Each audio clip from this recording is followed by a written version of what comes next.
Tenkasi Akash friends IAS academy சார்பாக யூடியூப்ல lockdown marathon batch ஒன்று ஸ்டார்ட் பண்ணியிருக்கோம். அதில் ரெகுலராக ஃப்ரீ கிளாஸஸ் போட்டுட்ருக்கோம். அதோட ஃபஸ்ட்டு வீக்குக்கான டெஸ்ட்டு நேற்று மே 2, 2021 நம்மளோட டெலகிராம் சேனலில் டேப் ஐஏஎஸ் அகாடமியில் நடந்துச்சு. அந்த டெஸ்ட் கொஸ்டின்ல மொத்தம் 100 கொஸ்டின் இருக்கும். அந்த 100 கொஸ்டின்ல 30 கொஸ்டின் வந்து பாலிட்டி கொஸ்டின். அந்த பாலிட்டி கொஸ்டினுக்கான எக்ஸ்பிளனேஷன் வந்து இந்த வீடியோவில் பார்ப்போம். வாங்க வீடியோக்குள்ள போகலாம். ஃபர்ஸ்ட் கொஸ்டின் இதில் வந்து பைலிங்குவலில் தான் கொஸ்டின் இருக்கும். ஏன்னா நம்ம கொஸ்டின் பேட்டர்னே வந்து பைலிங்குவலில் தான் வைக்கிறாங்க. இப்போ தமிழில் ஒரு சில வேர்டு வந்து மிஸ்டேக்காக கொடுத்துருந்தாலும் ஃபைனல் எங்கேருந்து எடுப்பாங்க அப்படின்னா இங்கிலீஷ் கொஸ்டின்ல இருந்து தான் எடுப்பாங்க. அதனால நம்ம இங்கிலீஷ் வேர்டையும் தெரிஞ்சு வச்சுக்கிறது நல்லது. நம்ம பைலிங்குவல்லே இந்த கொஸ்டினை பார்ப்போம். First question, India is a union of states with no state as the right of seat from it. This is a dash philosophy அப்படின்னு கொடுத்துருக்காங்க. சரி, தமிழில் பார்த்துப்போம். இந்தியா ஒரு சிதைக்க முடியாத ஒன்றியத்தையும் சிதைக்கத்தக்க மாநிலங்களையும் கொண்டது. இது ஒரு டேஷ் தத்துவம். அதான் கொஸ்டின். சரியா? ஆப்ஷன்ல வந்து நீதி, சீராய்வு, சமநிலை, இறையாண்மை, கூட்டாட்சி, மக்களாட்சி 4 ஆப்ஷன் கொடுத்துருக்காங்க. அதை பார்க்கறதுக்கு முன்னாடி ஃபர்ஸ்ட் சிதைக்க முடியாத ஒன்றியம் அப்படின்னா என்னன்னு பார்க்கணும் இல்லையா? சிதைக்க முடியாத ஒன்றியம் அப்படின்னா நம்ம ஆர்டிகல் 1 என்ன சொல்லுவோம் அப்படின்னா பல மாநிலங்களின் ஒன்றியமா தான் இந்தியா இருக்கு அப்படின்னு சொல்றாங்க. அப்படின்னா மாநிலங்களை வந்து இந்திய ஒன்றியத்திலிருந்து பிரிக்க முடியாது. அதுக்கான அர்த்தம் அதுதான். அடுத்து சிதைக்கத்தக்க மாநிலங்களையும் அப்படின்னா இப்போ மாநிலங்களை வந்து 2ஆ ஸ்பிளிட் பண்ணலாம், அதோடைய பார்டரை ஆல்டர்னேட் பண்ணலாம், இல்லை அந்த மாநிலத்தையே 2 மாநிலமா பிரிக்கலாம். இந்த மாதிரி பிரிக்க முடியும். இதை பத்தி சொல்றதுதான் இந்த ஸ்டேட்மெண்ட். இந்த ஸ்டேட்மெண்ட்டுக்கு சரியான விளக்கத்தை எந்த ஆப்ஷன் கொடுக்குன்னு பார்க்கலாம். ஃபர்ஸ்ட் ஆப்ஷன் நீதி, சீராய்வு, சமநிலை அப்படின்னு சொல்றாங்க. நீதி, சீராய்வு, சமநிலை அப்படின்னா ஜுடிஷியல் சுப்ரமசி, அதாவது நீதியில சுதந்திரமா இருக்கும், எல்லாருக்கும் ஒரே மாதிரியான நீதி கிடைக்கணும் அப்படின்றதான் இதுக்கான விளக்கம். ஸோ இந்த ஆப்ஷன் வந்து இந்த ஸ்டேட்மெண்ட்டுக்கு செட் ஆகாது. அதனால ஆப்ஷன் ஏ வந்து ஒமிட் பண்ணிடுவோம். செகண்ட் ஆப்ஷன் இறையாண்மை. இறையாண்மை அப்படின்னா ஒரு நாட்டின் உயர்ந்தபட்ச அதிகாரம் அப்படின்னு சொல்றாங்க. உயர்ந்தபட்ச அதிகாரம் அப்படின்னா இப்போ இந்தியாவை எடுத்துக்கிட்டோம். இந்தியாவில் உள்நாட்டு விவகாரத்திலேயோ இல்லை வெளிநாட்டு விவகாரத்திலேயோ யாருமே அதிகாரம் செலுத்த முடியாது அப்படின்றதுதான் இதுக்கான அர்த்தம். சரியா? இந்த ஸ்டேட்மெண்ட்டும் இந்த ஆப்ஷனும் இந்த ஸ்டேட்மெண்ட்டை வந்து விளக்கல. அதனால இதையும் வந்து ஒமிட் பண்ணிடுவோம். அடுத்து தேர்டு கூட்டாட்சி. கூட்டாட்சி அப்படின்னா பல மாநிலங்கள் ஒன்று சேர்ந்து ஆட்சி பண்றதுக்கு பேர் தான் கூட்டாட்சி. ஓகே, இது வந்து இதுக்கான ஆப்ஷனா இருக்க வாய்ப்பு இருக்கு. அதுக்கு முன்னாடி 4வது ஆப்ஷனை பார்த்துட்டு வந்துருவோம். மக்களாட்சி. மக்களாட்சி அப்படின்னா மக்களால் செய்யக்கூடிய ஆட்சி தான் மக்களாட்சி அப்படின்னு சொல்றாங்க. சரியா? மக்களாட்சிக்கும் இந்த ஸ்டேட்மெண்ட்டுக்கும் சம்பந்தம் இல்லை. இப்போ கூட்டாட்சி எடுத்துக்கோம். ஆப்ஷன் சி கூட்டாட்சி தான் ரிமைனிங் இருக்கு. கூட்டாட்சி அப்படின்னா பல மாநிலங்கள் ஒன்று சேர்ந்து ஆட்சி பண்ணக்கூடியதான் கூட்டாட்சி. அது வந்து ஒன்றியம் அப்படின்றத டிஸ்கிரைப் பண்ணுது. இதுல முக்கியமா சொல்ல வேண்டிய விஷயம் என்னன்னு பாத்தீங்க அப்படின்னா கூட்டாட்சி அப்படின்ற வேர்டு நம்ம கான்ஸ்டியூஷன்ல யூஸ் பண்ணவே இல்லை.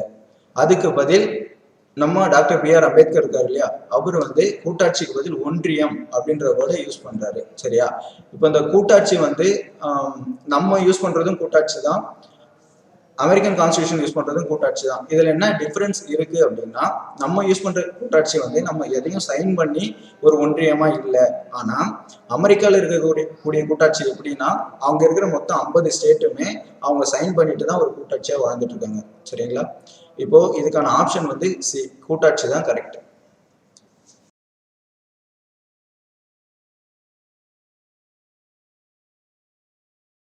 சரி, ஓகே. அடுத்து செகண்ட் கொஸ்டின் பார்ப்போம். Second question, consider the following statements with respect to fundamental duties. இதில் என்ன சொல்ல வராங்கன்னா ஃபண்டமெண்டல் டியூட்டிஸை பற்றி சொல்ல வராங்க. அதில் 2 ஸ்டேட்மெண்ட் கொடுத்துருக்காங்க. சரியா? அந்த 2 ஸ்டேட்மெண்ட்ல ஃபர்ஸ்ட் ஸ்டேட்மெண்ட் பார்ப்போம். All the 11 fundamental duties of constitution were added via 42nd Amendment Act. அது ஃபர்ஸ்ட் ஸ்டேட்மெண்ட். அதுக்கு அர்த்தம் என்னன்னா அனைத்து 11 அடிப்படை கடமைகளும் 42வது சட்ட திருத்தத்தின் கீழ் சேர்க்கப்பட்டவை அப்படின்னு சொல்லியிருக்காங்க. சரியா? அடுத்து second statement, it abides the citizens to respect the ideals and institution, the national flag and national anthem. அப்படின்னா அவை இந்திய நாட்டின் லட்சியங்கள் மற்றும் நிறுவனங்கள், தேசிய கொடி மற்றும் தேசிய கீதம் ஆகியவற்றை ஒவ்வொரு குடிமகனும் மதிக்க வலியுறுத்துகிறது அப்படின்னு சொல்றாங்க. இதெல்லாமே ஃபண்டமெண்டல் கடமை தான். ஃபர்ஸ்ட் ஃபண்டமெண்டல் டியூட்டிஸ்னா என்ன நமக்கு தெரியணும் இல்லையா? ஃபண்டமெண்டல் டியூட்டிஸ் ஃபர்ஸ்ட் எப்படி கொண்டு வந்தாங்க? இப்போ நவம்பர் 26, 1949ல ஃபண்டமெண்டல் டியூட்டிஸ் நவம்பர் 26, 1949ல நம்ம கான்ஸ்டியூஷன் அடாப்ட் பண்ணிட்டாங்க. அப்படி அடாப்ட் பண்ணும்போது ஃபண்டமெண்டல் டியூட்டிஸ் இருந்துச்சா அப்படின்னா கண்டிப்பா கிடையாது. ஃபண்டமெண்டல் டியூட்டிஸ் வந்ததுக்கான ரீசன் ஒன்று இருக்கு. என்னன்னா first west Pakistan east Pakistan 1971 அப்படிதான் இருந்துச்சு. இப்போ ஈஸ்ட் பாகிஸ்தானுக்கு வந்து விடுதலை கொடுக்கணுன்றதுக்காக, அதாவது பங்களாதேஷ்க்கு இப்ப இருக்கிற பங்களாதேஷ்க்கு விடுதலை கொடுக்கணும் அப்படின்றதுக்காக 1971 ஒரு வார் டிக்ளேர் பண்ணாங்க. சரியா? அந்த வார்னால என்னாச்சு அப்படின்னா 1971லயே நம்மளும் ஒரு நேஷனல் எமர்ஜென்சி டிக்ளேர் பண்ண வேண்டிய அவசியம் வந்துருச்சு. அதாவது ஆர்டிகல் 352 யூஸ் பண்ணி ஒரு நேஷனல் எமர்ஜென்சி வந்து டிக்ளேர் பண்ணாங்க. அந்த டிக்ளேர் பண்ணும்போது உள்நாட்டு கலவரம் நிறைய ஏற்பட ஆரம்பிச்சிச்சு. உடனே அப்போ இருந்த நம்மளுடைய பிரதமர் இந்திரா காந்தி அம்மையார் என்ன பண்ணாங்க அப்படின்னா, அப்போ இருந்த குடியரசுத் தலைவர் பக்ருதீன் ஹலீம் முகமது கிட்ட சொல்லி, நீங்க நேஷனல் எமர்ஜென்சி இருக்கும் போதே இன்னொரு எமர்ஜென்சி டிக்ளேர் பண்ணுங்க அப்படின்னு சொல்லிட்டாங்க. அப்படி டிக்ளேர் பண்ண போய் என்ன ஆயிடுச்சு அப்படின்னா, மக்களை பத்தி தெரியும் இல்லையா, ஒரு லிமிட்டுக்கு மேல அவங்கள ஸ்ட்ரெஸ் பண்ணோம் அப்படின்னா அவங்க அதுல இருந்து வெடிச்சு வெளியே வந்துருவாங்க. அதுதான் காரணம். உடனே என்ன பண்ணாங்க, எல்லா ரூல்ஸையும் பிரேக் பண்ணிட்டு யாருமே அந்த ரூல்ஸை ஃபாலோ பண்ணல. நேஷனல் எமர்ஜென்சி டிக்ளேர் பண்ணியும் அதை மதிக்கல. அப்படின்ற பட்சத்துல அந்த 1975ல கண்டிப்பா மக்களுக்குன்னு ஒரு ஃபண்டமெண்டல் டியூட்டியை கொண்டு வரணும் அப்படின்னு சொல்லிட்டு ஃபண்டமெண்டல் டியூட்டி அப்படின்றத ஒன்று அறிமுகப்படுத்தணுன்றதுக்காக சரண் சிங் கமிட்டி அப்படின்னு ஒரு கமிட்டி போடுறாங்க. சரியா? அந்த சரண் சிங் கமிட்டி என்ன பண்ணுதுன்னா, அந்த குழு ஆராய்ச்சி பண்ணிட்டு ஒரு 8 ஃபண்டமெண்டல் டியூட்டிஸை மக்களுக்காக கொடுக்கலாம், இந்த ஃபண்டமெண்டல் டியூட்டிஸை அவங்க ஃபாலோ பண்ணா போதும் அப்படின்னு சொல்லி கொடுக்குறாங்க. ஆனா அப்ப இருந்த அரசாங்கம் இந்த 8 மட்டும் போதாது, கூட ஒரு 2 சேர்த்து கொடுப்போம் அப்படின்னு சொல்லிட்டு ஒரு 10 ஃபண்டமெண்டல் டியூட்டிஸை வந்து அறிமுகப்படுத்துறாங்க. எப்போனா 42nd அமெண்ட்மெண்ட் 1976ல 10 ஃபண்டமெண்டல் டியூட்டிஸ் தான் பண்றாங்க. இங்க வந்து 11 இருக்கு. சரியா? அந்த 11 இருக்கிறது வந்து வராது. ஏன்னா ஃபர்ஸ்ட்ல 10 மட்டும் தான் இது பண்ணாங்க. ஸோ ஃபர்ஸ்ட் ஸ்டேட்மெண்ட் வந்து தப்பு. செகண்ட் ஸ்டேட்மெண்ட், அவை இந்திய நாட்டின் லட்சியங்கள் மற்றும் நிறுவனங்கள், தேசிய கொடி மற்றும் தேசிய கீதம் ஆகியவற்றை ஒவ்வொரு குடிமகனும் மதிக்க வலியுறுத்துகிறது அப்படின்னு சொல்றாங்க. ஓகே, இந்த செகண்ட் ஸ்டேட்மெண்ட் வந்து கரெக்ட் தான். செகண்ட் ஸ்டேட்மெண்ட் என்ன சொல்லுது அப்படின்னா, ஒரு இந்திய குடிமகனா இருந்தா இந்திய நாட்டுடைய லட்சியங்களையும் நிறுவனங்களையும் தேசிய கொடி மற்றும் தேசிய கீதம் இது எல்லாத்தையுமே மதிக்கணும் அப்படின்னு சொல்லுது. இதை சொல்ற ஆர்டிகல் எதுன்னு பாத்தீங்கன்னா 51A சொல்லுது. 51A சொல்லுது. சரியா? செகண்ட் ஸ்டேட்மெண்ட் ரைட், ஃபர்ஸ்ட் தப்பு. சரியா? அப்ப இதுக்கு ஆன்சர் வந்து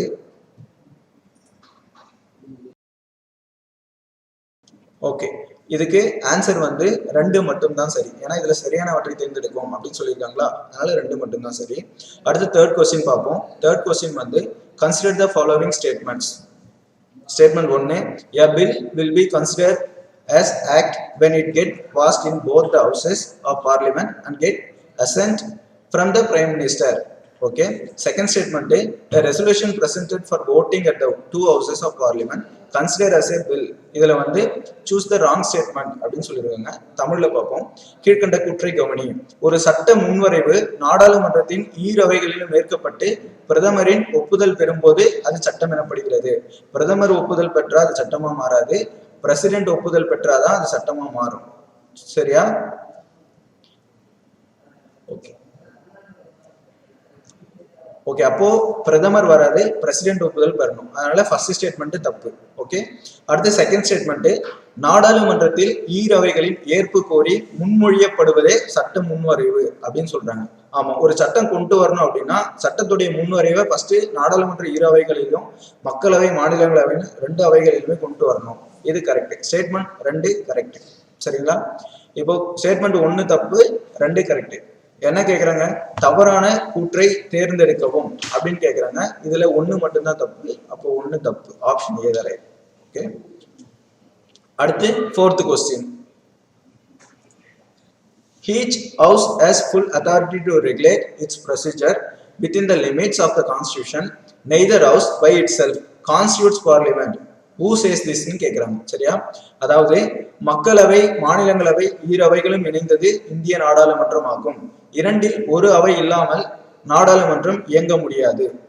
அரசமைப்பு ஒவ்வொரு அவையும் தமக்கான முழு அதிகார வரம்பை கொண்டுள்ளது என கூறியவர் யார் அப்படின்னு கேக்குறாங்க. ஆப்ஷன்ல ஒரு 4 பேரை கொடுத்திருக்காங்க. சரியா? Option A Pandit Jawaharlal Nehru, option B B.R. Ambedkar, option C காந்தியடிகள், option D Rajendra Prasad. Okay, இதுல இருந்து 2 ஆப்ஷனை நம்மளால ஒமிட் பண்ண முடியும். எது அப்படின்னா ஆப்ஷன் சி கண்டிப்பா காந்தியடிகள் இதை பத்தி பேசியிருக்க மாட்டாரு, அதனால ஆப்ஷன் சியை ஒமிட் பண்ணிடலாம். ஆப்ஷன் டி ராஜேந்திர பிரசாத்தும் இதை பத்தி பேசியிருக்க மாட்டாரு, அதனால ஆப்ஷன் டி ஒமிட் பண்ணிடலாம். இப்போ ஆப்ஷன் ஏவா ஆப்ஷன் பியான்னு பார்க்க போறோம். ஆப்ஷன் பில B.R. அம்பேத்கர் இருக்காரு. ஒரு கான்ஸ்டியூஷன் எழுதுனதே அவர் தான். எப்பவுமே கான்ஸ்டியூஷன் கொஸ்டின் அப்படின்னா கண்டிப்பா ஆப்ஷன்ல B.R. அம்பேத்கர் இருப்பாரு, அதனால கொஞ்சம் யோசிச்சு ஆன்சர் பண்ணணும். சரிங்களா? இப்போ B.R. அம்பேத்கர் இதை சொல்லியிருக்க மாட்டாரு. இந்த ஸ்டேட்மெண்ட் யார் சொல்லியிருப்பா அப்படின்னா ஆப்ஷன் ஏ பண்டித ஜவஹர்லால் நேரு தான் சொல்லியிருப்பாரு. சரிங்களா? அடுத்து 5வது question, choose the right option taken from government of India act 1935. அதாவது சரியானதை தேர்வு செய்க.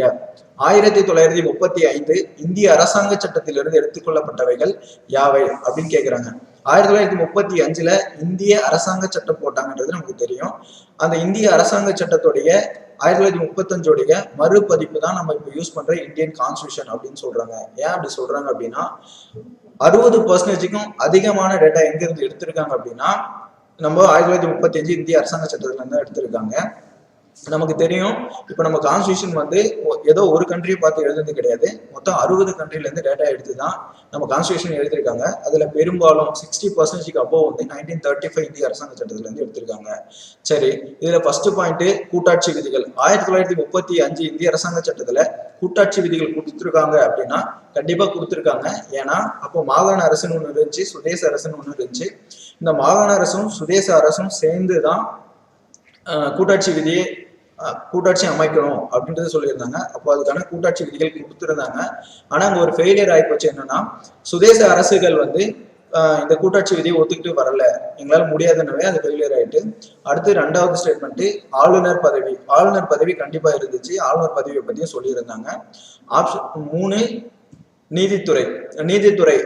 நீதித்துறை இருந்துச்சா அப்படின்னா கண்டிப்பா இருந்துச்சு. ஏன்னா 1935 இந்திய அரசாங்க சட்டத்திலிருந்து நீதித்துறையை பத்தி என்ன சொல்லியிருக்காங்க அப்படின்னா அது மூலியமா தான் 1937 டெல்லியில கூட்டாட்சி நீதிமன்றம், சரியா, டெல்லியில கூட்டாட்சி நீதிமன்றம் ஒரு தலைமை நீதிபதி 6 துணை நீதிபதிகளை கொண்டு அந்த கூட்டாட்சி நீதிமன்றத்தை நிறுவனாங்க. அந்த அந்த முதல் நீதிபதியுடைய பேர் வந்து மாரிஸ் குவேர் அப்படின்றவர். மாரிஸ் குவேர். ஓகே, அப்போ நீதித்துறைக்கும் 1935 இந்திய அரசாங்க சட்டத்துக்கும் சம்பந்தம் இருக்கு. அடுத்து நெருக்கடி கால வழிமுறைகள். ஓகே, நெருக்கடி கால வழிமுறைகள் அப்படின்னா இப்போ ஒரு எமர்ஜென்சி டிக்ளேர் பண்றோம் அப்படின்னா அப்போ நம்ம என்ன பண்ணணும், எந்தெந்த மாதிரி வழிமுறைகளை கடைபிடிக்கணும் அப்படின்றதையும் இந்த 1935 ஆக்ட்ல சொன்னாங்க. பொது தேர்வாணையங்கள், மத்திய மாநில கூட்டு பொது தேர்வாணையங்கள் உருவாக்கணும் அப்படின்றது இந்த 1935 இந்திய அரசாங்க சட்டம் சொல்லிச்சு. நிர்வாக விவகாரங்களை பத்தியும் இது சொல்லுச்சு. சரிங்களா? அப்போ 1 சரி, 2 சரி, 3 சரி, இங்க கொடுத்துருக்க எல்லாமே சரி. இது எல்லாமே 1935 ஆக்ட்ல இருக்கு. அப்போ ஆன்சர் வந்து சி, ஆப்ஷன் சி அனைத்தும் அப்படின்றதுதான். சரிங்களா? அடுத்து 6th கொஸ்டின், இது மேட்ச் த ஃபாலோவிங். சரிங்களா? நான் ஏற்கனவே சொன்னேன் இல்லையா, நம்ம கான்ஸ்டியூஷன் வந்து 60 கண்ட்ரில இருந்தா எடுத்திருக்காங்க. 60 கண்ட்ரியோட கான்ஸ்டியூஷனை தழுவி தான் நம்ம கான்ஸ்டியூஷன் எழுதப்பட்டிருக்கு. அப்போ எந்தெந்த நாட்டுல இருந்து எந்தெந்த கான்ஸ்டியூஷன் எந்தெந்த டேட்டா எடுத்தாங்க அப்படின்ற விஷயத்த நம்ம மேட்ச் பண்ண போறோம். சரிங்களா? இப்போ Britain, America, Ireland, Canada, France, தென்னாப்பிரிக்கா இதெல்லாம் ஒரு சைட்ல கொடுத்துட்டாங்க. அது என்னென்ன டேட்டா இந்த கண்ட்ரில இருந்து எடுத்தாங்கன்றது ஆப்போசிட்ல கொடுத்துருக்காங்க. சரியா? இப்போ பிரிட்டன்ல இருந்து என்ன எடுத்தாங்க அப்படின்னா இடைக்கால தடையாணைகளை எடுத்தாங்க. அடுத்து அமெரிக்கான உடனே நமக்கு எல்லாம் தெரியும், குடியுரிமை அப்புறம் முகவுரை இது எல்லாமே வந்து அமெரிக்கன் கான்ஸ்டியூஷன்ல இருந்து தான் எடுத்தாங்க அப்படின்றதும். ஆனா நீதி சீராய்வும் அமெரிக்கன் கான்ஸ்டியூஷன்ல இருந்து எடுத்திருப்பாங்க. அடுத்து அயர்லாந்துல இருந்து அரசு வழிகாட்டும் நெறிமுறைகள் அப்படின்றத எடுத்தாங்க. அடுத்து கனடா வந்து என்னன்னா மத்திய அரசால் மாநில ஆளுநர் நியமனம் அப்படின்றத எடுத்தாங்க. இது ஏன் எடுத்தாங்க அப்படின்னா இப்போ ஒவ்வொரு மாநிலத்துக்குமே ஒவ்வொரு ஆளுநரை போடணும். சரியா? ஆளுநரை பதவிக்கு வைக்கும் போது அது யார் வைக்கணும் அப்படின்னா மத்திய அரசால தேர்ந்தெடுக்கப்பட்டவங்க தான் வைக்கப்படுவாங்க அப்படின்றத கனடா கான்ஸ்டியூஷன் வந்து எடுத்திருப்பாங்க. அடுத்து பிரான்ஸ் வந்து குடியரசு அப்படின்றது வந்து பிரான்ஸ்ல இருந்து எடுத்தோம். அடுத்து சவுத் ஆப்பிரிக்கா வந்து மாநிலங்களவை உறுப்பினர்கள் தேர்வு. சரியா? மாநிலங்களவையில மொத்தம் 250 உறுப்பினர்கள் இருக்காங்க இல்லையா, அந்த 250 உறுப்பினர்களை எப்படி தேர்ந்தெடுக்கணும் அப்படின்றது வந்து தென்னாப்பிரிக்க கான்ஸ்டியூஷன்ல இருந்து நம்ம எடுத்தோம். சரிங்களா?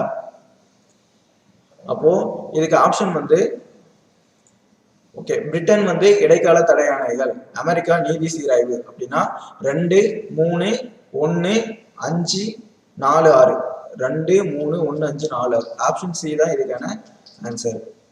அடுத்து 7th question, soul of Indian constitution is அப்படின்னு கொடுத்துருக்கான். இந்திய அரசமைப்பின் ஆன்மா எந்த ஆர்டிக்கல் அப்படின்னு கேட்டிருக்காங்க.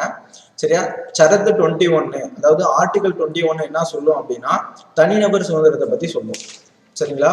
அடுத்து ஆப்ஷன் பி சரத்து 32, இது என்ன சொல்லும் அப்படின்னா நீதி பேரணைகளை பத்தி சொல்லக்கூடியது ஆர்டிக்கல். அடுத்து ஆப்ஷன் சி வந்து ஆர்டிகல் 14 சமத்துவ உரிமை பத்தி சொல்லும், அதாவது சட்டத்திற்கு முன் அனைவரும் சமம் அப்படின்றத பத்தி சொல்லும். ஆப்ஷன் டி வந்து சுதந்திர உரிமையை பத்தி சொல்லக்கூடியதுதான் ஆர்டிகல் 19. சரி, இதுல இந்திய அரசமைப்பின் ஆன்மா அப்படின்னு எதை சொல்லுவாங்க அப்படின்னா சரத்து 32 சொல்லுவாங்க. ஏன் அப்படின்னா இந்த இந்திய அரசமைப்பின் ஆன்மா 32 அப்படின்றத டாக்டர் B.R. அம்பேத்கர் சொல்லியிருப்பாரு. வேற என்ன சொல்லியிருப்பாரு அப்படின்னா இது அடிப்படை உரிமைகளுக்கே அடிப்படை அப்படின்றதே சொல்லியிருப்பாரு. அதனால இது ரொம்ப முக்கியமான விஷயம். சரிங்களா. அடுத்த question, 8th question, which of the following fundamental duty was added by 86th Amendment Act 2002?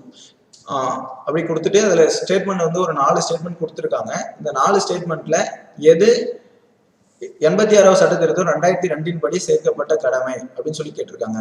சரியா, நான் ஃபர்ஸ்டே சொன்னேன் 42nd அமெண்ட்மெண்ட் படி ஒரு 10 ஃபண்டமெண்டல் டியூட்டிஸ் வந்து ஆட் பண்ணாங்க.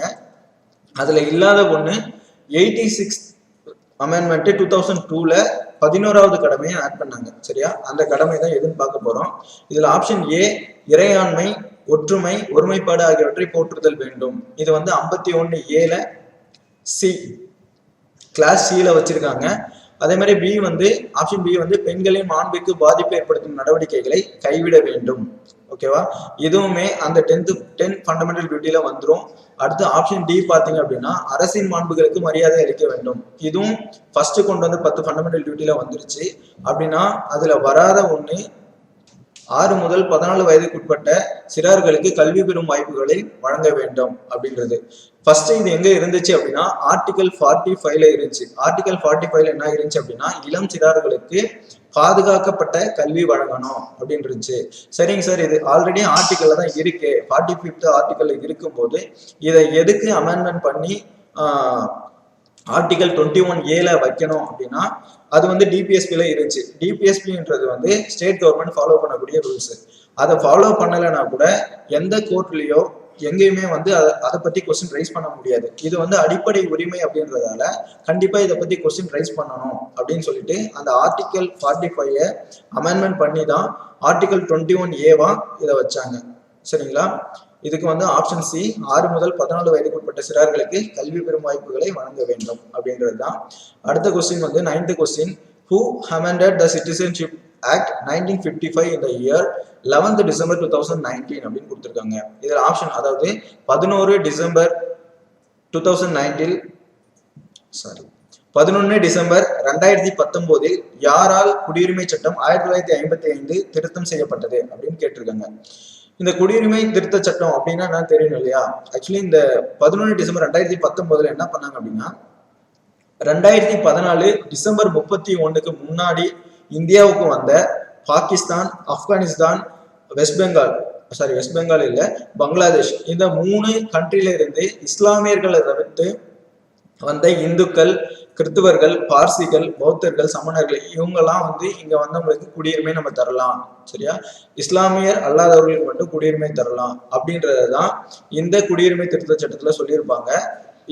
இதுல வந்து 4 ஆப்ஷன் கொடுத்துருக்காங்க. ஒண்ணு பிரதமர், ஆப்ஷன் பி மத்திய உள்துறை அமைச்சர், ஆப்ஷன் சி குடியரசுத் தலைவர், ஆப்ஷன் டி திருத்தம் நடைபெறவில்லை அப்படின்னு கொடுத்துருக்காங்க. இதுல வந்து ஆப்ஷன் டியை வந்து ஒமிட் பண்ணிடலாம். ஏன்னா 2019 கண்டிப்பா திருத்தம் நடைபெற்றுச்சு. சரியா, இது பிரதமரும் அதை கொண்டு வந்திருக்க மாட்டாரு. ஏன்னா ஒரு மக்களவையிலோ இல்ல மாநிலங்களவையோ ஒரு பில்லை பாஸ் பண்றாங்க அப்படின்னா அது கண்டிப்பா ஒரு மினிஸ்டரோ இல்ல எம்எல்ஏ தான் பாஸ் பண்ணுவாங்க, பிரதமர் பாஸ் பண்ண மாட்டாரு. அடுத்து குடியரசுத் தலைவர் சைன் போட்டாதான் அது அமெண்ட்மெண்டாவே மாறும். அதனால அவரும் பண்ணியிருக்க மாட்டாரு. மத்திய உள்துறை அமைச்சர் தான் வந்து இந்த பில்லை வந்து பாஸ் பண்ணியிருப்பாரு. சரியா, அப்போ மத்திய உள்துறை அமைச்சராக இருந்தது யார் அப்படின்னு பார்த்தா அமித்ஷா அப்படின்றவர் தான் இருந்திருப்பாரு. சரிங்களா. அடுத்த கொஸ்டின், அடுத்து 10th கொஸ்டின் பார்ப்போம். 10th கொஸ்டின் வந்து choose the right option. First statement வந்து 284 members adopted and signed on 26/11/1949 and passed the constitution அப்படின்னு சொல்றாங்க. அதாவது 284 உறுப்பினர்கள் 26/11/1949 அன்று அரசமைப்பினை ஏற்று கையொப்பமிட்டு அரசமைப்பை நிறைவேற்றினர் அப்படின்னு சொல்றாங்க. ஆக்சுவலி இந்த ஃபர்ஸ்ட் ஸ்டேட்மெண்ட் வந்து கரெக்ட் தான். செகண்ட் ஸ்டேட்மெண்ட் வந்து the first plan of the constituent assembly was the election of an interim president அப்படின்னு கொடுத்துருக்காங்க. அதாவது அரசமைப்பு கூட்டத்தின் முதல் கூட்ட பொருள் தற்காலிக தலைவர் தேர்வு. சரி, இதுவும் கரெக்ட் தான். ஏன்னா அரசியல் நிர்ணய சபை வந்து டிசம்பர் 6 1949 ஸ்டார்ட் பண்ணாலும் டிசம்பர் 9 1946 தான் அதோடைய முதல் கூட்டம் நடக்குது. அந்த முதல் கூட்டத்துல அதுக்கான தற்காலிக தலைவரை ஃபர்ஸ்ட் தேர்ந்தெடுக்கணும் அப்படின்றதுதான் அதோடைய கூட்ட பொருளா இருக்கும். Okay, statement 2 correct. அடுத்து ஸ்டேட்மெண்ட் 3 என்ன சொல்லுது அப்படின்னா, doctor Sachchidananda Sinha was asked to preside over the assembly by Acharya JB. Kripalani அப்படின்னு சொல்றாங்க.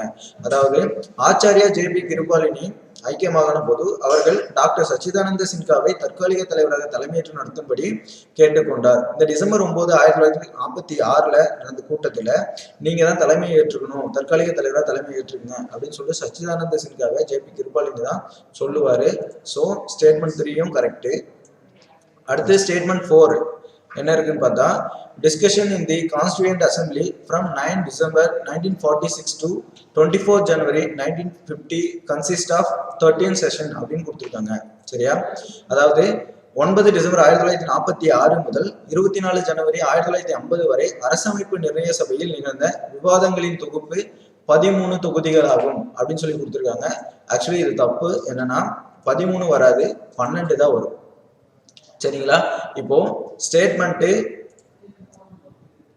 1 correct, statement 2 correct, statement 3 correct. இதுல ஸ்டேட்மெண்ட் 4 மட்டும் தான் தப்பு. ஆப்ஷன் பார்த்தா 1 3 சரி. ஓகே, 1 சரி. ஆப்ஷன் சி அனைத்தும் சரின்னு கொடுத்துருக்காங்க. இல்ல நாலாவது ஸ்டேட்மெண்ட் தப்பு இல்லை. அப்போ ஆப்ஷன் டி தான் கரெக்ட். 1 2 3 மட்டும் சரி. சரிங்களா, அடுத்து 11th question, what is the eligibility to attain the citizenship of India through naturalisation அப்படின்னு கொடுத்துருக்காங்க. இதுல ஒரு 4 ஆப்ஷன் இருக்கு. அதாவது இயல்புரிமை வாயிலாக இந்திய குடியுரிமை பெறுவதற்கான தகுதி யாது அப்படின்னு கேட்குறாங்க. Option A residing in India, அதாவது இந்தியாவில் தொடர்ந்து குடியிருத்தல். இது கரெக்ட் தான். இந்தியாவில் தொடர்ந்து மினிமம் ஒரு 12 இயர்ஸ் ஆச்சு, அதாவது 12 வருஷம் ஆச்சு குடியிருந்திருக்கணும். இது கரெக்ட். சரியா, ஆப்ஷன் ஏ கரெக்ட். அடுத்து ஆப்ஷன் பி என்ன கொடுத்துருக்காங்க அப்படின்னா, adequate knowledge of a language specified in 8th schedule அப்படின்னு கொடுத்துருக்காங்க. அதாவது ஏதேனும் ஒரு அட்டவணை 8ல் குறிப்பிட்டுள்ள மொழியை அறிதல். அதாவது அட்டவணை 8ல வந்து மொத்தம் 22 அஃபிஷியல் லாங்குவேஜஸ் இருக்கும். அந்த அஃபிஷியல் லாங்குவேஜஸ்ல எதனா ஒரு லாங்குவேஜை எழுதவும் படிக்கவும் தெரிஞ்சிருக்கணும் அப்படின்னு சொல்றாங்க. இதுவும் கரெக்ட் தான். ஆப்ஷன் பியும் கரெக்ட். அடுத்து ஆப்ஷன் சிக்கு போவோம். ஆப்ஷன் சியில் என்ன சொல்றாங்க அப்படின்னா, ரீஅனௌன்சிங் அதர் கண்ட்ரிஸ் சிட்டிசன்ஷிப் அப்படின்னு சொல்றாங்க. அதாவது பிற நாட்டின் குடியுரிமையை எடுத்தல் வேண்டும். இப்போ இந்திய குடியுரிமையை பொறுத்த வரைக்கும் ஒற்றை குடியுரிமை தான். இப்போ நம்ம குடியுரிமை வாங்கணும் அப்படின்னா வேற எந்த நாட்டுடைய குடியுரிமையை நம்ம வச்சிருக்க கூடாது. சரியா, அப்படின்ற பட்சத்துல அவங்க நாட்டுடைய குடியுரிமையை துறந்துட்டு வந்தாங்க அப்படின்னா நம்ம நாட்டுடைய குடியுரிமை அவங்களுக்கு கிடைக்கும். ஓகே, இதுவும் ரைட்டு. இப்போ ஆப்ஷன் ஏ பி சி 3மே ரைட்டு இருக்கிறதால ஆப்ஷன் டி அனைத்தும் சரின்றதுதான் இதுக்கான ஆன்சர். அடுத்த question, which amendment abolished property rights இருக்கணுங்க. ப்ராப்பர்ட்டி ரைட்ஸ் ஓகேவா, அதாவது சொத்துரிமையை நீக்கிய சட்ட திருத்தம் எதுன்னு கேட்குறாங்க. இதுல 4 சட்ட திருத்தம் கொடுத்துருக்காங்க. Option A 42nd amendment 1976, option B 44th amendment 1978, option C 86th amendment 2002, option D 43rd amendment 1977 கொடுத்துருக்காங்க. சரி, இதுல ஒமிட் பண்றதுக்கு பார்ப்போம். இப்போ 86th அமெண்ட்மெண்ட் 2002 வந்து 6 முதல் 14 வயது வரை உள்ள குழந்தைகளுக்கு வந்து இலவச கல்வி கொடுக்கணும் அப்படின்னு சொல்ற சட்ட திருத்தம். அதனால இது சொத்துரிமையை பத்தி பேசல. ஆப்ஷன் சியை ஒமிட் பண்ணிடுவோம். அடுத்து ஆப்ஷன் டியும் வந்து சொத்துரிமையை பத்தி பேசாது. இதுவும் ஒமிட் பண்ணிடுவோம். இப்போ நம்ம பார்க்க வேண்டியது ரெண்டு தான். ஆப்ஷன் ஏ 42nd அமெண்ட்மெண்ட் 1976ம், ஆப்ஷன் பி 44th அமெண்ட்மெண்ட் 1978 தான். சரியா? இதுல ஆப்ஷன் ஏ 42nd அமெண்ட்மெண்ட் 1976 வந்து மினி கான்ஸ்டியூஷன் அப்படின்னு சொல்றாங்க. ஆனா இதுல சொத்துரிமையை பத்தி பேசியிருக்க மாட்டாங்க. ஆப்ஷன் பில தான் சொத்துரிமையை பத்தி பேசியிருப்பாங்க. அதாவது 44th அமெண்ட்மெண்ட் 1978ல தான் சொத்துரிமையை பத்தி பேசியிருப்பாங்க. என்னன்னா இதுக்கு முன்னாடி வரைக்கும் ஃபண்டமெண்டல் ரைட்ஸ்ல இருக்கும். ஆர்டிகல் 31ல அதாவது 31ல சொத்துரிமை இருக்கும். அந்த சொத்துரிமையை நீக்கிட்டு பகுதி 12 ஆர்டிகல் 307ல இந்த சொத்துரிமையை வந்து சட்ட உரிமையா மாத்தி வச்சுட்டு இருப்பாங்க. ஆப்ஷன் வந்து பி தான் அது கரெக்ட். அடுத்து 13th question, match the following தான், பொறுத்துக. இதுல ஆப்ஷன் ஏ அடிப்படை உரிமைகள், அரசு நெறிமுறை கோட்பாடு, குடியுரிமை, பாராளுமன்றம், அடிப்படை கடமைகள் 4 கொடுத்துட்டாங்க. இதுக்கு ரிலேட்டடான ஆர்டிகல் என்னன்னு பார்க்க போறோம். சரியா? இதுல வந்து அடிப்படை உரிமைகள் கொடுத்துருக்காங்க. அடிப்படை உரிமைகள் அப்படின்னா ஆர்டிகல் 12ல இருந்து 35 வரைக்கும், அதாவது 35 வரைக்கும் வரும். இதுல ஆப்ஷன் வந்து 14 to 18 கொடுத்துருக்காங்க. இது அடிப்படை உரிமைகள் இருக்கிறதுல சமத்துவ உரிமை அப்படின்னு மாத்திக்கலாம். சரிங்களா? இப்போ அடிப்படை உரிமைகள் ஆர்டிகல் வந்து சரத்து 14 to 18. சரியா? அடுத்து அரசு நெறிமுறை கோட்பாடு. அரசு நெறிமுறை கோட்பாடு டிபிஎஸ்பி வந்து 36 to 51 வரைக்கும் இருக்கும். சரியா? குடியுரிமை எடுத்துக்கிட்டோம் அப்படின்னா குடியுரிமை வந்து பகுதி 2ல இருக்கு. சரத்து 5 to 11. அடுத்து பாராளுமன்றம் பத்தி பேசக்கூடிய ஆர்டிகல் எதுன்னு பார்த்தா ஆர்டிகல் 79 பேசும். அடுத்து அடிப்படை கடமைகள் 51ல ஏ. சரியா? ஓகே, இப்போ ஆப்ஷன் பார்க்கலாம். ஆப்ஷன் ஏல 5 4 3 2 1 கொடுத்துருக்காங்க. அடிப்படை உரிமைகள் வந்து சரத்து 14 to 18 5. அரசு நெறிமுறை கோட்பாடு 36 to 51 5 3. குடியுரிமை வந்து 5 to 11 அப்போ 2 5 3 2. பாராளுமன்றம் வந்து 79 1. அடிப்படை கடமைகள் வந்து 4 5 3 2 1 4 தான். இதுக்கு ஆப்ஷன் டி தான் ஆன்சர். அடுத்த question 14th question, who was the head of council of states formed in the year 1921 அப்படின்னு கொடுத்துருக்காங்க. அதாவது who was the head of council of states formed in the year 1921. 1921 அமைந்த மாநிலங்கள் குழுவின் தலைவர் யார் அப்படின்னு கேட்கிறாங்க. இப்போ 1921ல இது எல்லா பதவியுமே இருந்துச்சு. அரச பிரதிநிதியா, முதலமைச்சர், மாகாண ஆட்சியாளர் எல்லாருமே இருந்திருப்பாங்க. ஆனா அவங்களுக்கு எல்லாம் லீடரா ஒருத்தர் இருப்பாரு, தலைவரா ஒருத்தர் இருப்பாரு. அது யார் இருப்பாருன்னா அந்த ஆளுநர், கவர்னர் தான் இருப்பாரு. சரிங்களா? அப்போ 1921ல அமைந்த மாநிலங்கள் குழுவின் தலைவரா ஆளுநர் இருப்பாரு. Option B correct. அடுத்த question 15th question, choose the correct answer. ராஜ்யசபாவை பத்தி கரெக்ட் ஆன்சரை சூஸ் பண்ண சொல்றாங்க. அதாவது சரியான விடையை தேர்ந்தெடு மாநிலங்களவை அப்படின்னு கொடுத்துருக்காங்களா? First statement, it comprises of 250 total members அப்படின்னு கொடுத்துருக்காங்க. அதாவது 1 இதன் மொத்த உறுப்பினர்கள் 250 ஆகும் அப்படின்னு கொடுத்துருக்காங்களா? கரெக்ட் தான். மாநிலங்களவைக்கு மொத்தம் 250 உறுப்பினர்கள் இருப்பாங்க. இதுவே மக்களவையா இருந்தா 552 பேர் இருப்பாங்க. சரியா? அடுத்து செகண்ட் ஸ்டேட்மெண்ட் என்ன சொல்றாங்க, every week 2 hours short duration discussion will be conduct for 2 days அப்படின்னு சொல்லி கொடுத்துருக்காங்க. ஓகே, வாரத்துல 2 நாட்கள் 2 மணி நேரம் குறுகிய கால விவாதம் நடைபெறும் அப்படின்னு சொல்லி கொடுத்துருக்காங்க. கண்டிப்பா ஸ்டேட்மெண்ட் 2வும் கரெக்ட் தான். அடுத்து தேர்ட் ஸ்டேட்மெண்ட் என்ன சொல்றாங்க அப்படின்னா, special discussion is conducted by article 347 அப்படின்னு சொல்லி கொடுத்துருக்காங்க.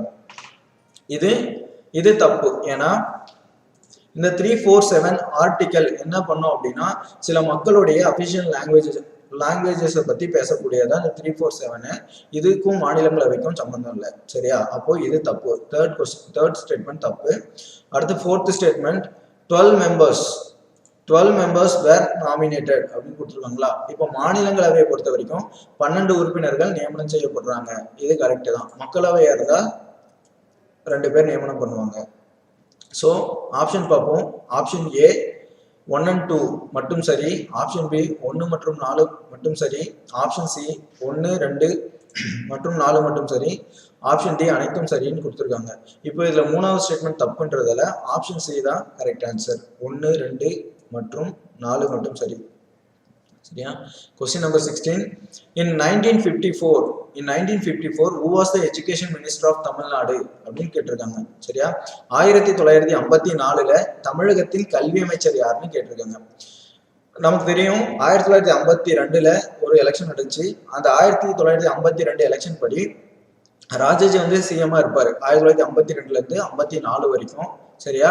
54ல காமராஜர் வந்து பதவி ஏற்பாரு. 54 to 63 வரைக்கும் காமராஜர் இருப்பாரு. சரியா? அவருடைய பீரியட்ல யாரு கல்வி அமைச்சரா இருந்தாங்க அப்படின்றதுதான் கொஸ்டின். சரியா? ஆப்ஷன் ஏ வந்து M Bhaktavatsalam, option B Subramaniam, option C S Ramasamy, option D P Parameswaran அப்படின்னு கொடுத்துருக்காங்களா?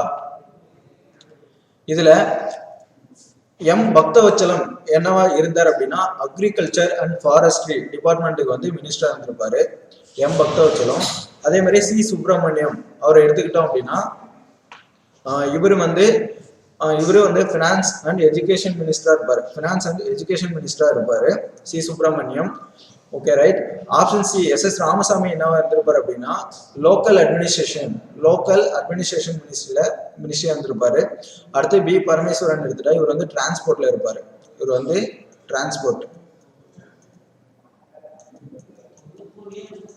டிரான்ஸ்போர்ட்ல இருப்பாரு. இப்போ நமக்கு ஆன்சர் வந்து ஆப்ஷன் சி சுப்பிரமணியம் தான் கல்வி அமைச்சரா இருப்பாரு, எஜுகேஷன் மினிஸ்டராகவும் இருப்பாரு. சரியா?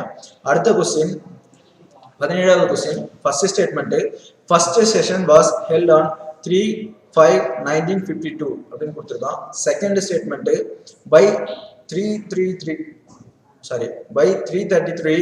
One Anglo Indian has been appointed அப்படின்னு சொல்லி கொடுத்துருக்காங்க. இப்போ ஸ்டேட்மெண்ட் 1 என்ன சொல்றதுன்னா முதல் கூட்டத்தொடர் 3/5/1952 நடைபெற்றது அப்படின்னு கொடுத்துருக்காங்க.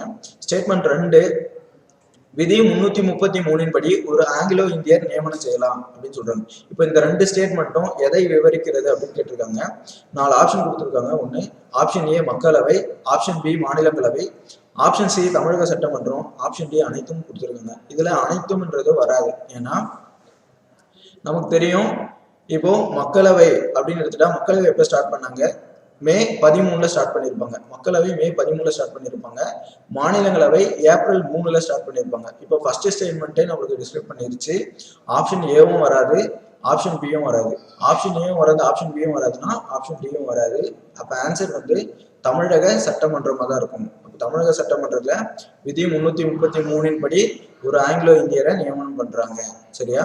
அடுத்த question who gave acceptance to self respect marriages அப்படின்னு கொடுத்துருக்காங்களா? அதாவது சுயமரியாதை திருமணம் அங்கீகாரம் யாரால் நடைபெற்றது அப்படின்னு சொல்லி கொடுக்குறாங்க. சுயமரியாதை திருமணம் அங்கீகாரம் யாரால் நடைபெற்றது அப்படின்னு கொடுத்துருப்பாங்க. இப்போ நமக்கு சுயமரியாதை திருமணம் அப்படின்னாலே ஈவே ராமசாமி தான் ஞாபகத்துக்கு வருவாரு. சரியா? ஆனா கொஸ்டினை நல்லா பார்க்கணும். சுயமரியாதை திருமணம் அங்கீகாரம் யாரால் நடைபெற்றது? அங்கீகாரம் கொடுத்தாங்க அப்படின்னா அதுக்கு சைன் போட்டிருக்கணும். அப்போ ஒரு சீஃப் மினிஸ்டர் தான் அதுக்கு சைன் போட்டிருப்பாரு. அப்படித்தானே? அப்போ சுயமரியாதை திருமணம் 1967ல சுயமரியாதை திருமணம் வந்து 1967ல ஹிந்து மேரேஜஸ் ஆக்ட் அப்படின்னு ஒரு ஆக்டை கொண்டு வருவாங்க. அந்த ஆக்ட்ல சுயமரியாதை திருமணத்தை பத்தியும் ரிஃபார்மிஸ்ட் மேரேஜஸ் பத்தியும் சொல்லியிருப்பாங்க. அப்போ 1967ல வந்து யார் ரூல் பண்ணியிருந்தா அப்படின்னா டிஎம்கே தான் ஆட்சிக்கு வந்திருக்கும். அந்த டிஎம்கேல சீஃப் மினிஸ்டர் இருந்தவர் வந்து சிஎன் அண்ணாதுரை இருந்திருப்பாரு. சரியா? சிஎன் அண்ணாதுரை இருந்திருப்பாரு. அப்போ இதுக்கு சைன் போட்டது சிஎன் அண்ணாதுரையா தான் இருக்கும், காமராஜர் இல்லை. ஏன்னா காமராஜருடைய ஆட்சி எப்போ முடிஞ்சிடும்? 54 to 63ல முடிஞ்சிடும். சரியா? ராஜாஜி 52 to 54ல முடிஞ்சிருவாரு. ஈவே ராமசாமி இதுக்கு வராது. ஏன்னா 1967ல சீஃப் மினிஸ்டரா இருந்தது வந்து சிஎன் அண்ணாதுரை அப்படின்றது தான். சரியா? அப்போ ஆப்ஷன் ஏ சிஎன் அண்ணாதுரை தான் கரெக்ட். அடுத்து 19வது question. Private member resolution are discussed in Rajya Sabha during, அதாவது மந்திரி அல்லாதோர் தீர்மானம் மாநிலங்களவையில் எப்போது விவாதிக்கப்படும் அப்படின்னு சொல்லி கேட்டிருக்காங்க. மந்திரி மட்டும்தான் தீர்மானத்தை தாக்கல் பண்ணணும்னு அவசியம் இல்லை. அங்க இருக்கிற எம்எல்ஏஸ் கூட அந்த உறுப்பினர் கூட தீர்மானத்தை தாக்குதல் பண்ணலாம். சரியா? அப்போ அவங்களுடைய தீர்மானம்லாம் எப்போ விவாதத்துக்கு உட்படுத்துவாங்க அப்படின்னு சொல்லிட்டு கொஸ்டின் கேட்கறாங்க. சரியா? ஆப்ஷன் ஏ வாரத்துல 3வது நாள், ஆப்ஷன் பி வாரத்தில் 2வது நாள், ஆப்ஷன் சி திங்கள் முதல் வியாழன் வரைக்கும் அப்படின்னு சொல்லி கொடுத்துருக்காங்க. இது மூணுமே வராது. ஏன்னா அவங்களுக்குன்னு ஒரு நாள் தான் கொடுப்பாங்க, வாரத்தில் வெள்ளிக்கிழமை மட்டும்தான் கொடுப்பாங்க. அப்படின்னா ஆப்ஷன் டி அடுத்தடுத்த வெள்ளிக்கிழமை. அடுத்து 20வது கொஸ்டின் என்ன சொல்லுது அப்படின்னா, who wrote article 370 of the constitution of India அப்படின்னு கேட்டிருக்காங்க. அதாவது இந்திய அரசியலமைப்பின் பிரிவு 370 எழுதியவர் யார்? இப்போ இந்த கொஸ்டின்ல 370 மட்டும் ஹைலைட் பண்ணி கேட்கறதுக்கான காரணம் என்ன அப்படின்னா, இது வந்து ஜம்மு அண்ட் காஷ்மீருக்கு ஸ்பெஷல் ப்ரொவிஷன் கொடுக்கக்கூடிய ஒரு ஆர்டிக்கல்.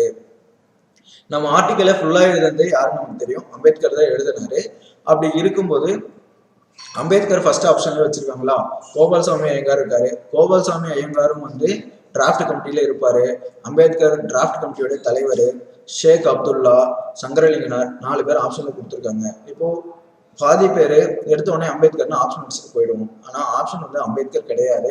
ஏன்னா அம்பேத்கர் வந்து நான் எழுதுற கான்ஸ்டியூஷன் இந்தியா முழுக்க ஒரே மாதிரி தான் இருக்கணும், எல்லா மக்களுக்கும் சமமானதா தான் இருக்கணும் அப்படின்னு அவர் நினைச்சிருப்பாரு. இவங்க மட்டும் 370 ஆர்டிகல் படி நீங்க ஜம்மு அண்ட் காஷ்மீருக்கு ஸ்பெஷல் ப்ரொவிஷன் கொடுங்க அப்படின்னு சொல்லும்போது அம்பேத்கர் என்ன பண்ணுவாரு, என்னால எழுத முடியாது அப்படின்னு சொல்லிடுவாரு. அதனால அதே டிராஃப்ட் கமிட்டியில இருந்த கோபால்சாமி ஐயங்கார் அப்படின்றவர் வந்து ஜம்மு அண்ட் காஷ்மீருக்கான ஆர்டிக்கலை அவர் எழுதுவாரு. சரியா? அப்புறம் இந்த ஷேக் அப்துல்லா அப்படின்றவர் யாருன்னு தெரியும் இல்லையா? ஷேக் அப்துல்லா அப்படின்றவர் வந்து அப்போ ஜம்மு அண்ட் காஷ்மீருடைய சீஃப் மினிஸ்டர் இருந்தவர். இந்த சங்கரலிங்கனார் பத்தி நமக்கு தெரியும். இவர் வந்து தமிழ்நாடு மெட்ராஸை தமிழ்நாடுன்னு பெயர் மாற்ற கூறி 76 நாள் உண்ணாவிரதம் இருந்தவர் தான் இந்த சங்கரலிங்கனார். சரியா? அடுத்த question 21. Choose the wrong option. The Dravida Munnetra Kazhagam came to power in 1967. Okay, first statement. Second statement என்ன சொல்லுது அப்படின்னா, in 1967 Kalaignar M Karunanidhi become the chief minister அப்படின்னு கொடுத்துருக்காங்க. அதாவது தவறானதை தேர்வு செய்யணும்னு கொடுத்துட்டு ஸ்டேட்மெண்ட் 1 1967 திராவிட முன்னேற்ற கழகம் ஆட்சிக்கு வந்தது அப்படின்னு கொடுத்துருக்காங்க. இந்த ஸ்டேட்மெண்ட் கரெக்ட். 1967 திராவிட முன்னேற்ற கழகம் தான் ஆட்சிக்கு வந்துச்சு. ஸ்டேட்மெண்ட் 2 1967 கலைஞர் மு கருணாநிதி முதல்வராக பதவியேற்றார் அப்படின்னு கொடுத்துருக்காங்க. சரியா? கலைஞர் மு கருணாநிதி வந்து முதல்வராக பதவியேற்றிருக்க மாட்டாரு. ஏன்னா 1967 சிஎன் அண்ணாதுரை தான் வந்து முதலமைச்சராக பதவியேற்றிருப்பாரு.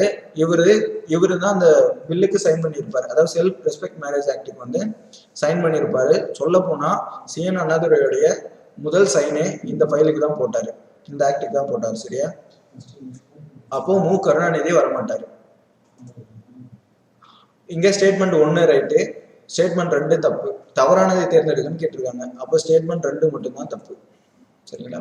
அடுத்த question 22nd question. Statement 1 to prorogue and adjourn a session can be done only by the speaker அப்படின்னு கொடுத்துருக்காங்க. Second statement the minimum quorum for passing a bill is 1/10 அப்படின்னு கொடுத்துருக்காங்களா? இதுல சூஸ் தி கரெக்ட் ஆன்சர். இதுல சரியானதை மட்டும் தேர்ந்தெடுன்னு சொல்லியிருக்காங்க.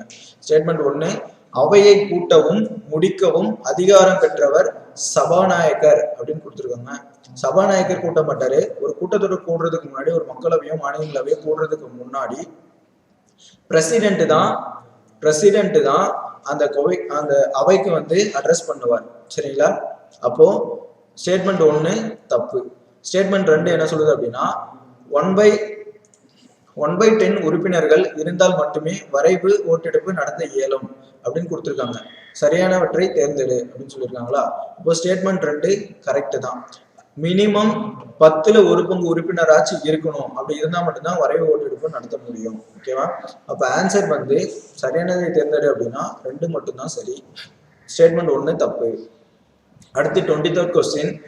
Choose the correct answer. Statement 1 fundamental rights are not absolute அப்படின்னு சொல்லியிருக்காங்க. Statement 2 state can impose reasonable restriction on it அப்படின்னு கொடுத்துருக்காங்களா? சரியான விடையை தேர்ந்தெடு. 1 அடிப்படை உரிமைகள் முழுமையானவை அல்ல. ஓகே, இப்படி பார்க்கும்போது இந்த ஸ்டேட்மெண்ட் வந்து நமக்கு தப்புன்ற மாதிரி தான் தோணும். ஏன்னா நம்ம அடிப்படை உரிமை வந்து முழுமையா தான் இருக்கு, நமக்கு உரிமை தெளிவாக தானே கொடுத்துருக்காங்க அப்படின்னு தோணும். அதனால நம்ம அடுத்த ஸ்டேட்மெண்ட் பார்ப்போம், கொஞ்சம் விளங்கும். செகண்ட் ஸ்டேட்மெண்ட் என்ன சொல்லுது அப்படின்னா அவற்றை நிறுத்தி வைக்கும் அதிகாரம் அரசுக்கு உண்டு. அவற்றை நிறுத்தி வைக்கும் அதிகாரம் அரசுக்கு உண்டு அப்படின்னு சொல்லிட்டாங்க. அப்படின்னா அப்போ அடிப்படை உரிமைகள் வந்து முழுமையானதா இல்லைன்னு தானே அர்த்தம். அப்போ இதுவும் கரெக்ட் தான், இதுவும் கரெக்ட் தான். இது ஏன் கரெக்ட் அப்படின்னா, நிறுத்தி வைக்கும் அதிகாரம் எப்படி அரசுக்கு உண்டு அப்படின்னா, ஒரு எமர்ஜென்சி டிக்ளேர் பண்ணும்போது ஆர்டிகல் 358 என்ன சொல்லும் அப்படின்னா, நம்மளுடைய ஆர்டிகல் 19 இருக்கு இல்லையா, சுதந்திர உரிமை, இது எல்லாமே நிறுத்தி வைக்கப்படும் அப்படின்னு இந்த ஆர்டிகல் 358 சொல்லும். இப்போ ஸ்டேட்மெண்ட் 2 ரைட்டு, ஸ்டேட்மெண்ட் 1 ரைட்டு. சரியா? அப்ப ஆன்சர் வந்து 1 2 சரி. அடுத்து 24th question, which fundamental right can't be stopped during emergency அப்படின்னு கொடுத்துருக்காங்களா? இப்போ மேல இருக்க கொஸ்டின் பார்ப்போம். ஆர்டிகல் 358 படி ஃபண்டமெண்டல் ரைட்ஸ்ல 19 நிறுத்தி வைக்க முடியும், அடிப்படை உரிமையை நிறுத்தி வைக்க முடியும் அப்படின்னு சொல்லிட்டாங்க. அடுத்த கொஸ்டின்லயே நெருக்கடி நிலையில் நிறுத்தி வைக்க முடியாத உரிமை எதுவுமே கேட்டாங்க. ஸோ இதுக்கு ஒரு ஆர்டிகல் எக்ஸ்பிளைன் பண்ண, என்ன ஆர்டிகல் அப்படின்னா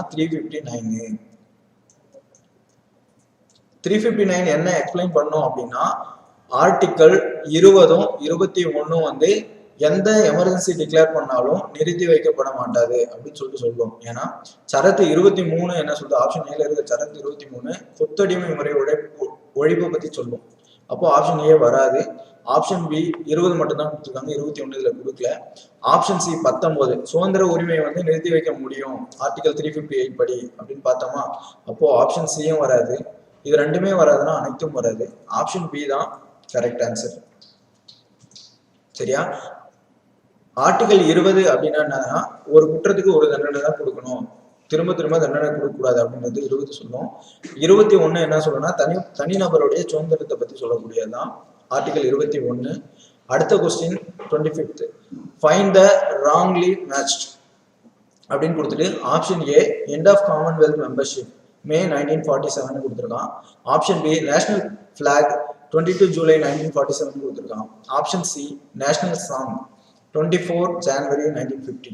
option D national anthem 24 January 1950 கொடுத்துருக்காங்க. இதுல பொருந்தாததை தேர்ந்தெடு அப்படின்னு சொல்லி கொடுத்துருக்காங்களா. இப்போ நமக்கு எது நல்லா தெரியுமோ அதை பார்ப்போம். சரியா? தேசிய கொடியை வந்து 22 ஜூலை 1947 தான் ஏத்துக்கிட்டாங்க அப்படின்னு தானே. இப்போ இந்த தேசிய கொடியை வடிவமைச்சவர் யாரு? பெங்காலி வெங்கையா அப்படின்றவர். அவர் ஒரு ஆந்திராக்காரு. இவர் தான் இதை வடிவமைச்சாரு. தேசிய கொடியை 22 ஜூலை 1947 ஏத்துக்கிட்டாங்க. இது வந்து யார் நமக்கு கொடுத்தா அப்படின்னா, பெண்கள் சார்பாக நமக்கு கொடுக்கப்பட்டுச்சு அப்படின்னு சொல்லுவாங்க. சரி, ஆப்ஷன் பி அப்போ கரெக்டு. இதுல பொருந்தாததை தேர்ந்தெடுன்னு சொல்லிடுறாங்க. ஆப்ஷன் பி கரெக்டா இருக்கு. அடுத்து ஆப்ஷன் சிக்கு போவோம். தேசிய பாடல் வந்து 24 ஜனவரி 1950 கரெக்டு தான். அடுத்து ஆப்ஷன் டி தேசிய கீதம் 24 ஜனவரி 1950 இதுவும் கரெக்டு தான். ஏன்னா இது ரெண்டுமே ஒரே நாள்ல தான் ஏத்துப்பாங்க. இது மூணுமே கரெக்டு. அப்போ ஆப்ஷன் ஏ தான் தப்பா இருக்கு. காமன்வெல்த் வந்து மே மாசத்துல நடக்கல, அதனால ஆப்ஷன் ஏ வந்து தப்பு. சரியா? அடுத்த கொஸ்டின் வந்து 26th question, when did constituent assembly met after the Pakistan partition அப்படின்னு கொடுத்துருக்காங்க. அதாவது பாகிஸ்தான் பிரிவினைக்கு பின்னர் அரசியலமைப்பு நிர்ணய சபை கூடிய நாள் எப்பன்னு கேட்குறாங்க. பாகிஸ்தான் பிரிவினை எப்போ நமக்கு தெரியும், ஏன்னா பாகிஸ்தானுக்கு சுதந்திரம் எப்போ கொடுத்தாங்க? ஆகஸ்ட் 14 1947 கொடுத்தாங்க. சரியா? இப்போ கண்டிப்பா அது முடிஞ்சதுக்கு அப்புறம் இந்தியாவுக்கு சுதந்திரம் தரணும் அப்படின்னு தானே. அப்போ அதுக்காக ஒரு நிர்ணய சபையை கூட்டியிருப்பாங்க. அப்போ கண்டிப்பா இதுல ஆப்ஷன் ஏவும் வர்றதுக்கு வாய்ப்பு இல்லை, ஆப்ஷன் சியும் வர்றதுக்கு வாய்ப்பு இல்லை. Option B or option D தான் இருக்கணும். ஆப்ஷன் பில வந்து 14th ஆகஸ்ட் 1947 இது வந்து பாகிஸ்தானுக்கு சுதந்திரம் கொடுத்த நாள். ஆப்ஷன் டி 15th ஆகஸ்ட் 1947 இது இந்தியாவுக்கு சுதந்திரம் கொடுத்த நாள்.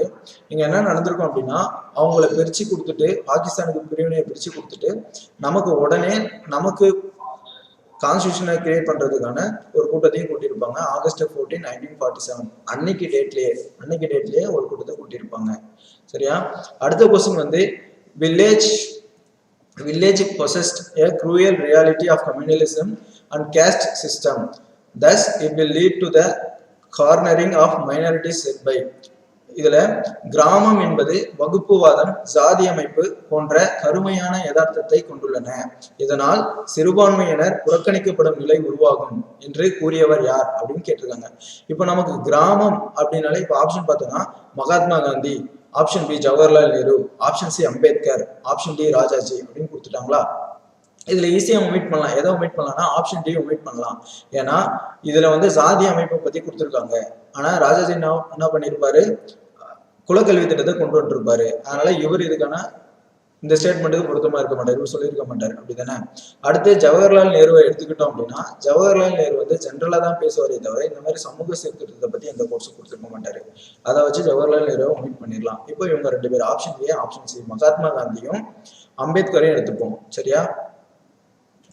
இதுல மகாத்மா காந்தி வந்து கிராமம் அப்படின்றது வந்து இந்தியாவுடைய முதுகெலும்பு அப்படின்னு சொல்லியிருப்பாரா?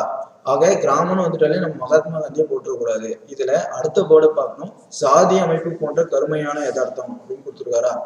சாதியை பத்தி பேசக்கூடிய, பெரும்பாலும் பேசக்கூடிய சமூக சீர்திருத்தவாதி யாருன்னு பார்த்தா அம்பேத்கர் தான். ஸோ ஆப்ஷன் சி அம்பேத்கர் தான் இதுக்கு கரெக்ட் ஆன்சர். அடுத்து 28 question. Members of constituent assembly was elected by, அதாவது நிர்ணய சபை உறுப்பினர்கள் எவ்வாறு தேர்ந்தெடுக்கப்பட்டன அப்படின்னு கொஸ்டின் கேட்டிருக்காங்க. இதுல ஆப்ஷன் ஏ நேரடி தேர்தல், ஆப்ஷன் பி பொது வாக்கெடுப்பு, ஆப்ஷன் சி மறைமுக தேர்தல், ஆப்ஷன் டி மக்களின் தேர்வு. ஓகேவா? இதுல நேரடி தேர்தல் மூலமா அவங்களே தேர்ந்தெடுக்கல, அது நல்லா தெரியும். ஏன்னா அப்போ இடைக்கால அமைச்சரவை ஏற்படுத்திட்டாங்க. அதனால நேரடி தேர்தல் முறையில இவங்களை தேர்ந்தெடுக்க வாய்ப்பு இல்லை. பொது வாக்கெடுப்பு எடுத்தாங்களா அப்படின்னா பொது வாக்கெடுப்பு எடுக்கல. மக்களின் தேர்வாகவும் இல்லை. சரியா? ஆப்ஷன் சி மறைமுக தேர்தலாக தான் இருந்துச்சு. ஆப்ஷன் சி தான் ஆன்சரு. ஆனா மறைமுக தேர்தல் யார் மூலமா எடுத்தாங்க, யார் இந்த உறுப்பினர்களை தேர்ந்தெடுத்தாங்க அப்படின்னா 10 லட்சத்துக்கு ஒரு மெம்பர் என்ற மாதிரி தேர்ந்தெடுத்தாங்க. அதை யார் தேர்ந்தெடுத்தாங்க அப்படின்னா அப்போ அந்த சட்டப்பேரவை உறுப்பினராக இருந்தாங்க பார்த்தீங்களா, அவங்க தான் இதை தேர்ந்தெடுத்திருப்பாங்க, இவங்க தேர்ந்தெடுத்திருப்பாங்க. சரியா? அடுத்து 29th question. 29th question. Which constituent assembly committee was not headed by V. Rajendra Prasad அப்படின்னு கொடுத்துருக்காங்க. Option A block committee, option B rule committee, option C A and B, option D order of business committee அப்படின்னு சொல்லி கொடுத்துருக்காங்களா? இதுல நிர்ணய சபை குழுக்களில் we Rajendra Prasad தலைமை தாங்காத குழு எது அப்படின்னு கேட்டிருக்காங்க. இப்போ ஆப்ஷன் ஏல தேசிய கொடிக்குழு அப்படின்னு கொடுத்துருக்காங்க. ஆப்ஷன் ஏ தேசிய கொடிக்குழுக்கு வந்து ராஜேந்திர பிரசாத் தான் தலைவராக இருந்திருப்பாரு. ஸோ ஓகே, அப்போ ஆப்ஷன் ஏ கரெக்ட். அடுத்து ஆப்ஷன் பி நடைமுறை விதிகள், அதாவது ரூல் கமிட்டி. ரூல் கமிட்டிக்கும் ராஜேந்திர பிரசாத் தான் தலைமை தாங்கி இருப்பாரு. அப்போ ஆப்ஷன் பியும் கரெக்ட். இப்போ ஆப்ஷன் சி எடுத்துட்டா ஆப்ஷன் ஏ அண்ட் பி ரெண்டுமே கரெக்ட் அப்படின்ற மாதிரி தான் வருது. சரியா? ஆப்ஷன் டி அலுவல் குழு மட்டும் இருக்கு, ஆர்டர் ஆஃப் பிசினஸ் கமிட்டி. அப்போ அலுவல் குழுக்கு யார் தலைமை ஏற்றிருப்பாரு அப்படின்னு பார்த்தா இதுக்கு KM முன்ஷி அப்படின்றவர் வந்து தலைமை ஏற்றிருப்பாரு. சரியா? அப்போ ஆன்சர் வந்து அலுவல் குழு. நிர்ணய சபை குழுக்களில் வி ராஜேந்திர பிரசாத் தலைமை தாங்காத குழு எதுன்னு பார்த்தா அலுவல் குழு தான். சரியா? அடுத்து 30th question. In how many ways our constitution can be amended? Okay, option A 2, option B 3, option C 1, option D can't be amended அப்படின்னு கொடுத்துருக்காங்களா? அரசியலமைப்பில் திருத்தம் கொண்டு வர எத்தனை வழிகள் உள்ளன?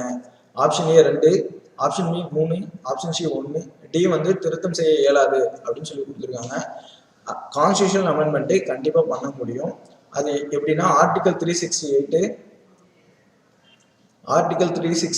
யூஸ் பண்ணி கான்ஸ்டியூஷனல் அமெண்ட்மெண்ட் பண்ணலாம். அது எத்தனை வகையில பண்ணுவாங்க அப்படின்னா ஆப்ஷன் பி 3 வகையில பண்ணுவாங்க. அந்த 3 வகை என்னென்னு பார்த்தா, 1 சிம்பிள் மெஜாரிட்டி. சிம்பிள் மெஜாரிட்டி அப்படின்னா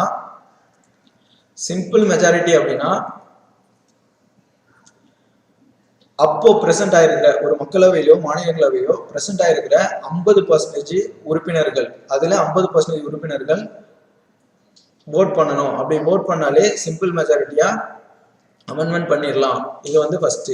செகண்ட் வந்து ஸ்பெஷல் மெஜாரிட்டி, அதாவது 2/3. அங்க பிரசன்ட் ஆயிருக்கவங்க மட்டும் இல்லாம அந்த அவையில இப்போ வந்து மாநிலங்களவை எடுத்துட்டா 250 பேர் இருக்காங்களா, அந்த 250 பேர்ல 2/3 மெம்பர் வந்து இதுல கலந்துட்டு இருக்கணும். அப்படி கலந்துட்டு அதுல 50% அபோவ் ஆச்சு இதுக்கு ஓட்டு போடணும். அப்படி போட்டா மட்டும்தான் ஸ்பெஷல் மெஜாரிட்டியா எடுத்துப்பாங்க. அடுத்து வந்து 3வது special majority plus state legislative assembly அப்படின்னு சொல்லி கொடுத்துருக்காங்களா. இப்போ அந்த 3வது வந்து என்னன்னா இது அறுதி பெரும்பான்மை அப்படின்னு அர்த்தம். இந்த 2/3 மட்டும் இல்லாம பிளஸ் மாநில சட்டமன்றங்கள்லயும் இதுக்கான தீர்மானத்தை நிறைவேற்றிருக்கணும். அப்படி இருந்தா மட்டும்தான் இந்த தேர்ட் வந்து செல்லும். இப்படி 3 வகையான முறையில வந்து அரசியலமைப்புல வந்து திருத்தம் கொண்டு வர முடியும். இதோட 30 கொஸ்டினுக்கான எக்ஸ்ப்ளனேஷன் வீடியோ முடியுது. இந்த டெஸ்ட்டு வந்து ரெகுலராக வீக்லி ஒன்ஸ் நடக்கும். அதுக்கான லிங்க் வந்து கீழே டிஸ்கிரிப்ஷனில் கொடுத்துருக்கோம், அதை ஃபாலோ பண்ணிக்கோங்க. இந்த கொஸ்டின் டெஸ்ட்டு முடிஞ்சதுக்கப்புறம் ரெகுலராக எக்ஸ்ப்ளனேஷன் வீடியோவும் அப்லோட் பண்ணுவோம். அந்த வீடியோவை வாட்ச் பண்ணி எக்ஸ்ட்ரா விஷயத்தை கேதர் பண்ணிக்கோங்க. தேங்க்யூ.